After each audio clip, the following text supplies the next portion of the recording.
So today I want to talk about a topic which may or may not be popular. And that topic is faith.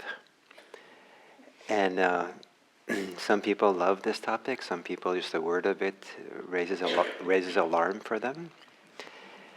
And I do hope that in the course of the talk will be inspiring something in you. And there's a number of steps that we're going to go through.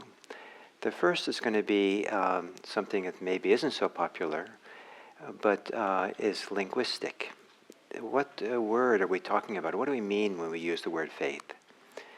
And but the important aspect of this is that part of Buddhism, the engagement for people who don't speak Pali, didn't grow up with this ancient Buddhist language, part of as we try to understand this tradition, there's a part of it that we get to make for ourselves. We get to understand and construct the part of Buddhism that's really personal, personalize the religion in some very deep and important way. And there's a part of it, if you want to be engaged in Buddhism, it's not something it's your personal opinion, your personal, whatever you'd like it to be, that's what you make it up. There is something which has some integrity to it, which is Buddhism. But what is that? So what is it that you get to make up, personalize in some very important way? And what is it that you can't quite personalize and still call it Buddhism? So that's part of the journey of this talk as we go into this word faith. So begin with a story that before he was Buddha, when he was Gautama, out in his seeking for awakening, for the end of suffering, he practiced with different teachers. And he perfected what they had to teach, and they actually wanted him to be a teacher in their system. And he said, no, this is not it yet. But he made this very interesting statement. He said, these teachers I have, they have a certain faith, they have faith, and I have faith. So I think I can go off and do it by myself. But he wasn't enlightened yet. There was no Buddha in the world yet to have faith in. There was no Buddhist teachings to have faith in. He used the word faith, that's something he had. And so it wasn't a belief in something, but it was a confidence in something. Was it in himself? Was it in something that wasn't quite himself? What was it that he meant by the word faith? The word he's using in Pali is sada, and in Sanskrit, some of you who have Indian background maybe know it more as shraddha. And so what is it that how do we translate this word into English? Some translators do not use the word faith, often for good reason. And the most common one they use is confidence. Sometimes people use the word trust. Those are the three kind of primary words. But the word faith in English has a wide, rich range of meanings. Some of them which have wonderfully evocative emotional qualities to it, heartfelt qualities, that the word confidence doesn't have. Confidence, as important as it is, I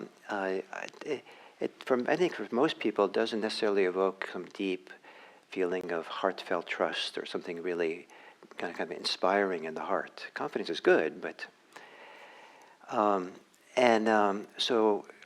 the other word that's often associated with faith in English is belief. Now, what's fascinating about the word belief is that in its history, where it comes from the word to love. Lief in Old English and in German meant to love. And scholars of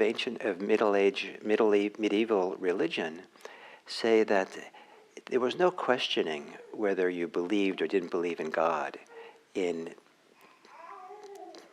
10th century, 12th century Germany or France or someplace like that.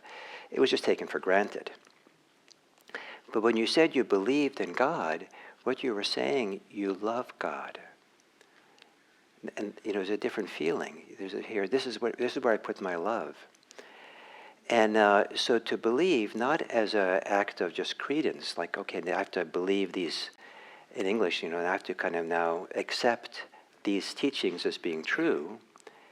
That's not maybe what the original idea of belief is, but this is where I put my love. So if faith and belief are related, is there something about faith that this is where I put my love? This is where I put my heartfelt feeling of value and appreciation and delight is in something. We use the word faith in many fascinating ways, I think, in English. Keep the faith. It partly means that keep the commitment. Keep your appreciation of something. Keep going with it. Being faithful to something means don't betray it. Being faithful in marriage, don't betray it. Stay to the commitment. It's more than having confidence. You lose something if you keep translating sada as confidence.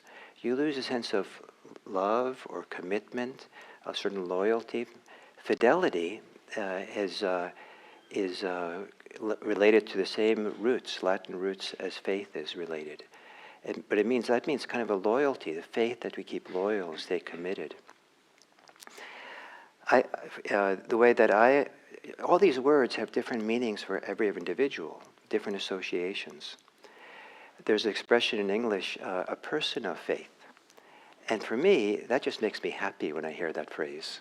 For other of you, probably it frightens you. So it all depends on the associations we have, right? And so for me, the person of faith is someone who holds certain fundamental values of goodness. It is not about what they believe, but rather that they're ethical. A person of faith, I expect a certain high level of moral goodness, how they go through the world.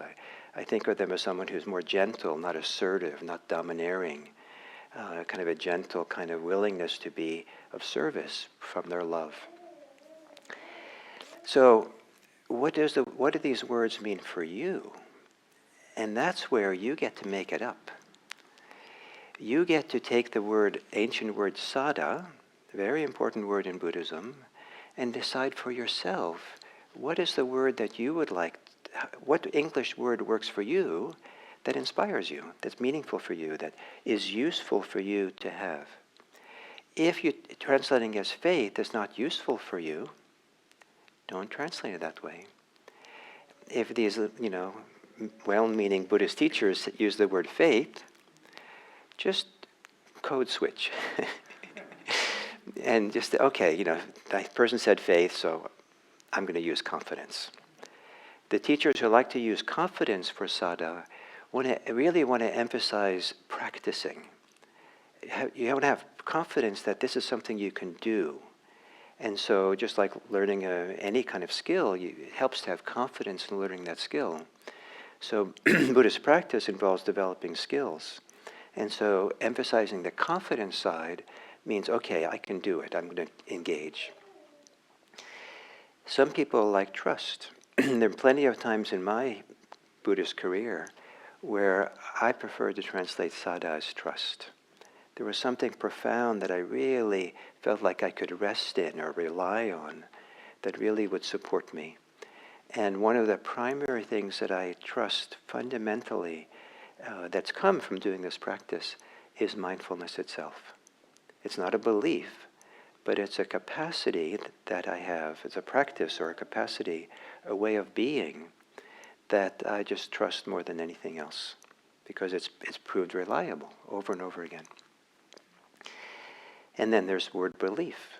And now that you know that belief, at least originally meant to love, maybe you want to translate faith as something to do with love. Faith is where we put our heart in. So it's heartfelt, or what we're willing to put our heart in and let our heart rely on.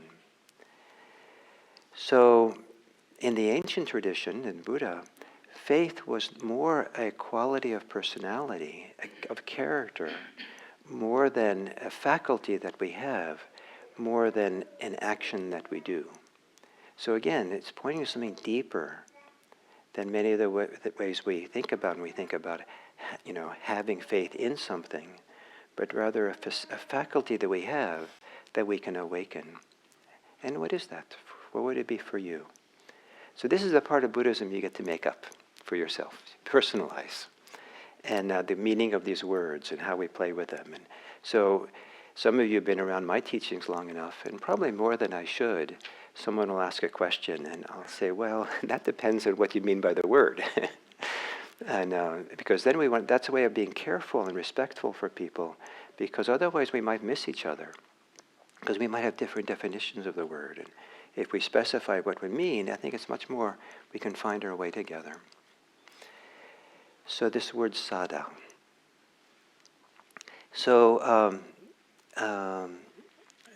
when the Buddha, before he was awakened, said, I have sada, and that gave him the trust, the faith, the confidence, the love to go off and practice.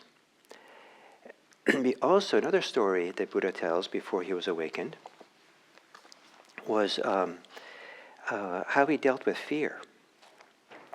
He had fear. Isn't that nice to know? Some of you probably have occasional fear, anxiety and stuff, and so the Buddha did it as well. And he had to practice with his fear. That was something he had to contend with. And many of the Buddhist practitioners in his time went off into the forest to practice alone. And some fella came along to the Buddha and said, well, it's frightening to go into the forest and practice, isn't it? Is it too frightening to be able to practice? You can't get concentrated in the forest. And the Buddha said, well, actually, before I was awakened, I went into the forest too and practiced. But before I did, I checked myself out to make sure that I was prepared for that. And he said, do I have any sensual desire that's going to make it difficult to be in the forest alone? Like if you're lusting after a person in the forest all the time, you're not going to get concentrated.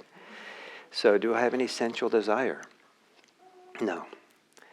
Do I have any ill will, any resentments left over? No.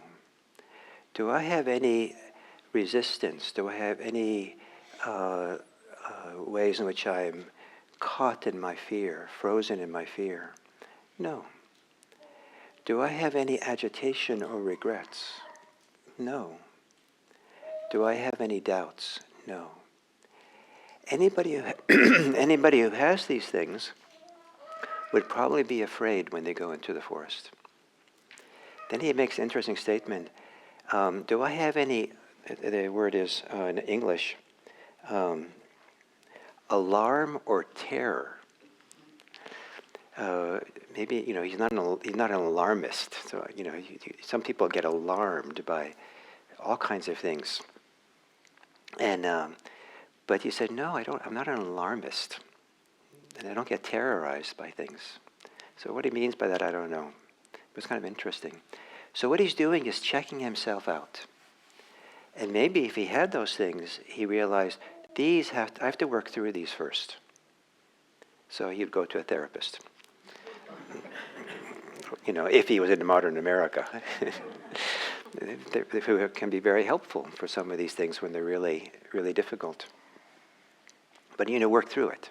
Or come and start basic meditation practice, because that's a lot of what we're working through. At some point, he was ready to go into the forest. And in fact, he was afraid. It's kind of a delightful little, I think, description of his fear.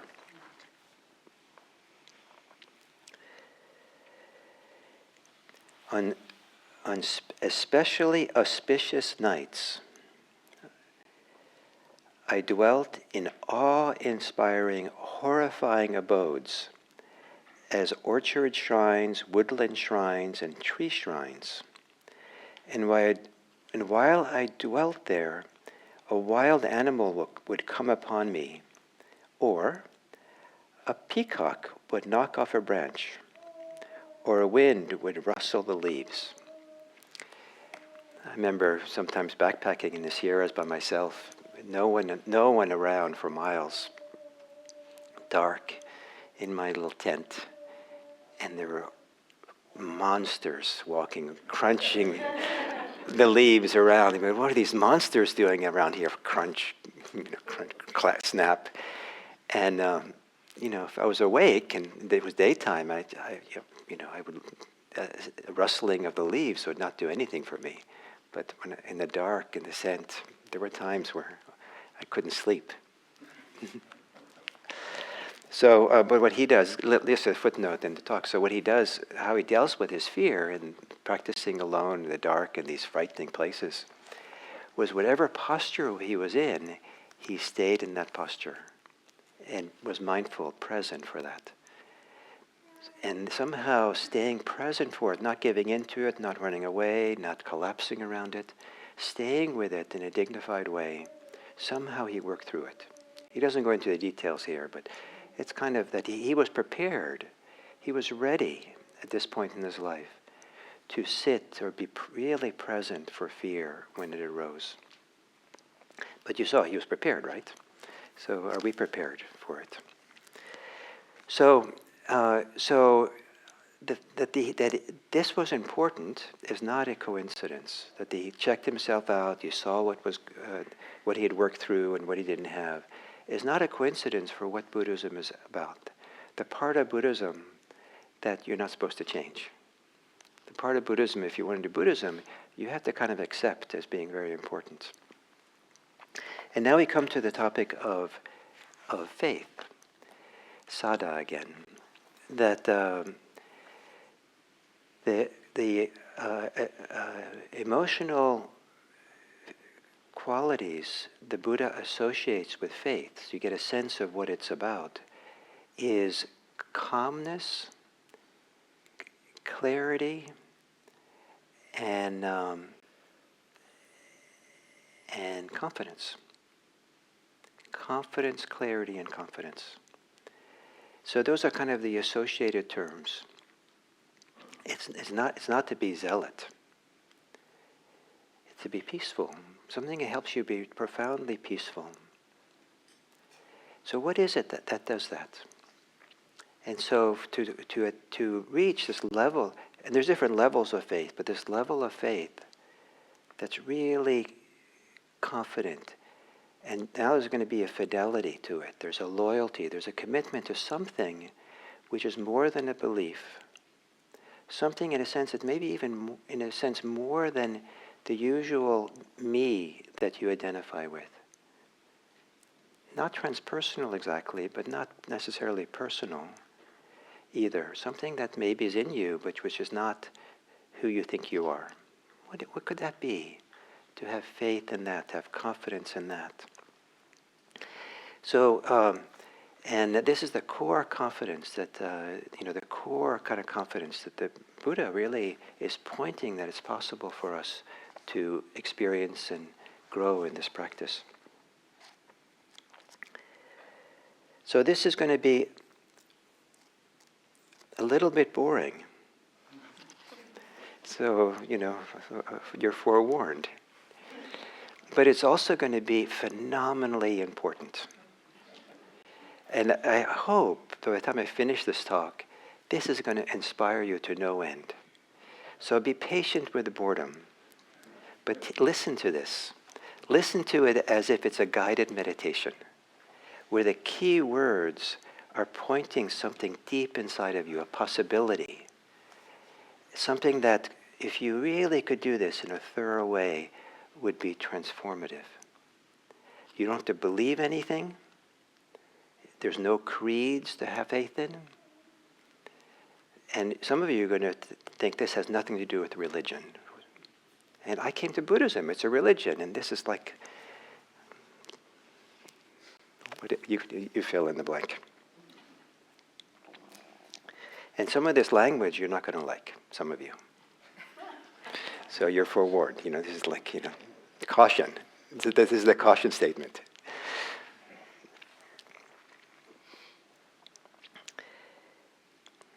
There are these imperfections that defile the mind. Some of you don't like the word defile. And but remember, you get to make up parts of your Buddhism. And what you can make up to some within certain range is how you translate these words into English. And I wouldn't translate it as defile. That's what this book, but anyway, there are these imperfections that defile the mind. Covetousness and unrighteous greed is an imperfection that soils the mind. Ill will soils the mind. Anger soils the mind. Resentment, contempt, insolence, envy, avarice, deceit, fraud, obstinacy, rivalry, conceit, arrogance, vanity, and negligence are imperfections that defile the mind. What a list. Did you get bored? No, it's exciting. Edge of your seats. Okay, so it's 17 things that he says soil the mind. So, now imagine a world where humans didn't have this. Imagine really knowing and trusting someone you know who has none of this. Imagine what that be like. Imagine if this was actually the common denominator of all religions, of all political parties, of all isms, was let's not be covetous, let's not have greed, let's work through our ill will and our anger, let's not have resentment and contempt. Let's find a way not to be insolent, envious, avaricious, deceitful, fraudful, obstinate, rivalryness, conceit, arrogance, vanity, negligence. Wow, what if that was the common denominator we all shared? Wouldn't it be a different world? I propose that there would be a revolutionary change in our societies if we all agreed, yes, we're not going to argue what you believe, we're not going to be opposed to what your political stance you have, all those things, provided we all agree on this. Wow. Wouldn't that be good? So, these are the things that soil the mind, the Buddha said. But then, and this is the exciting part of the boredom, knowing that covetousness and greed is an imperfection that soils the mind, a person abandons it. Knowing ill will, one abandons it. Knowing each of these 7 things, one abandons it. So that's pretty good. But then comes even the better part. Once it's been abandoned. Then you have a mind, you have a heart, in which those things are not present. When a practitioner has known that covetousness and greed has been abandoned, when the practitioner knows ill will has been abandoned, anger, knows the absence of these things, knows the absence of resentment and envy and hostility and rivalry, and really knows that absence. But knowing is not an abstract cognitive idea that it's gone. What's the heart experience? What's the embodied experience? What's the mind experience of not having that agitation, the contraction, the pressure of these kinds of forces when they're operating in us? What's that absent like? Wow, that is peaceful. That's settled. That's a relief. Wow. I've known people who've had resentments for years and years. I've known people who've decades of their policy of how to live is to be angry. They carried with them the whole time. I've known people who for decades have had desire, greed, be the driving force of their life.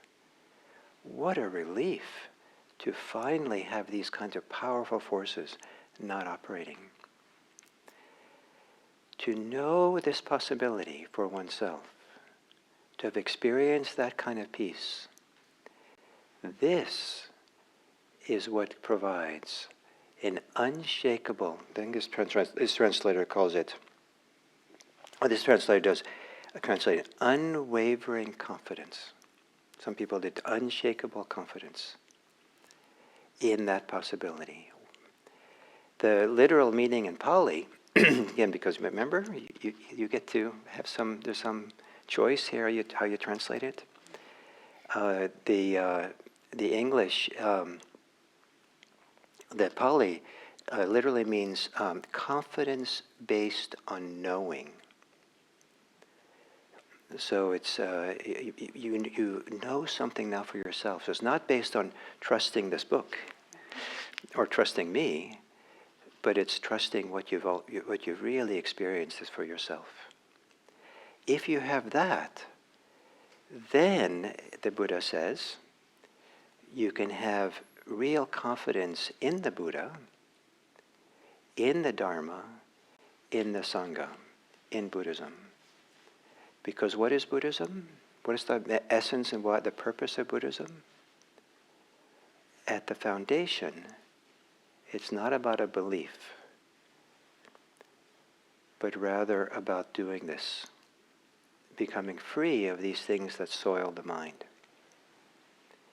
And whereas like before I said it'd be great if this could be the common denominator of all religions, all isms, not only is it the common denominator of Buddhism, Buddhist teachings, it's the purpose of Buddhist teachings. This is what's ultimate in Buddhism. It's not a glorious ultimate. It's not like, you go to a block party and your neighbors say, what is this Buddhism you're doing? What is the purpose of it? And so you pull out your list of 17 things. Oh, the purpose is to be free of covetousness, greed, anger, envy.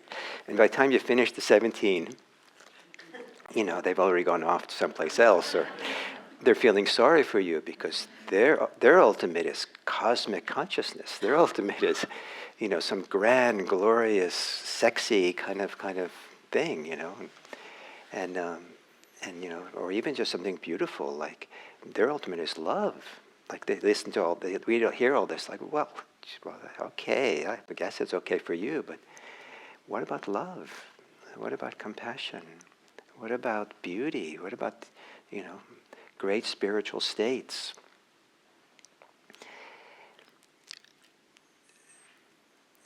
These are great spiritual states.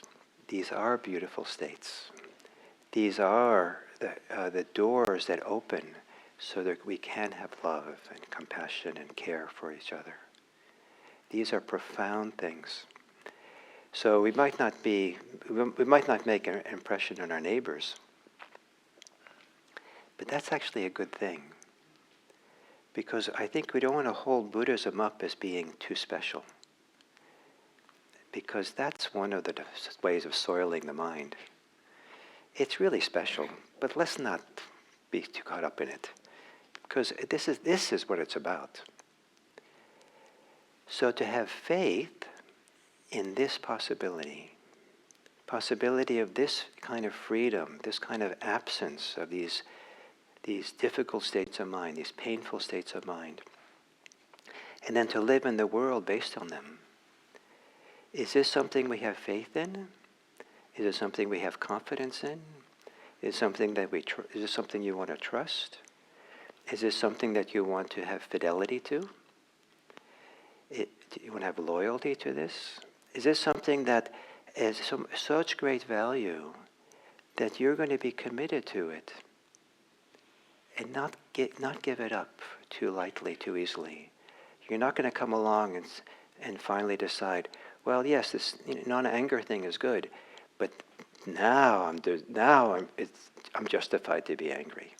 Greed is good, non-greed is pretty good, but this thing is so good. It's okay for me to have greed for this, or fidelity, commitment to something that we know, we've discovered for ourselves, a feeling of being clean inside, a feeling of being cleansed of these dirty, these things that soil us, that pressure us, that hurt us, that to feel the beauty of it and the relief of it, the goodness of it, the wonderfulness of it, to feel the value of this. This, I'm not going to give this up easily. There are forces inside of me that want to give those up. There's still the forces of anger and greed and envy and all these things can be there, but I've experienced the absence of it and I'm committed to it. I'm not going to give in easily to these other things. I'm not going to give myself up for them. I'm not going to lose myself in these things. And how am I going to do that? Not give myself up, not lose myself to them? I'm going to practice. I have faith in this practice. I have faith of practicing. I might not be a good practitioner, but at least I have a practice. At least that's what I'm faithful to, is to practice and try to stay close to this. This is what's important. And how do we make it so important that it becomes the most important thing in your life? This thing here? More important than your family, for example? One way is to appreciate that with this as a foundation, this kind of freedom, your love and care for your family would be so much greater. All these things get in the way. So you can safely tell your family, I have something that's more important than you. Because, hopefully, you tell it to them the right way. They've understood. Because of it, you actually have so much more love available than you could have had if these states had stayed in you. Isn't that nice? What a nice trade-off. No, I want you to be angry and greedy because I want to be the most important person for you. No. So, in Buddhism, faith is important, or confidence, or trust. Fidelity is important, commitment is important. But you're asked to know what that is for yourself. It's some possibility and potential that you have. And I hope that you're inspired by that potential that you have. I hope that it gives you something that you really, a basis upon which to live, a foundation, a common denominator of how we want to live in this world. And if we do it, I propose that it's a revolutionary act to do it. If we want a world where that's going to be peaceful, nowadays when there's so much war and horrific war going on, if we want peace to begin with us, if peace is going to start with you, if you don't are only expecting other people to create world peace, but if it's going to start with you, this kind of teaching is pointing the way. May each of us be free of covetousness, greed, ill will, anger, resentment, contempt, insolence, envy, avariciousness, deceit, fraud, obstinacy, rivalry, conceit, arrogance, vanity, and here it says negligence. I like to translate that word as carelessness. So, you get to make up part of Buddhism for yourself, but if it's Buddhist, there's part that you can't make up, and that's your heart's freedom. May you be free.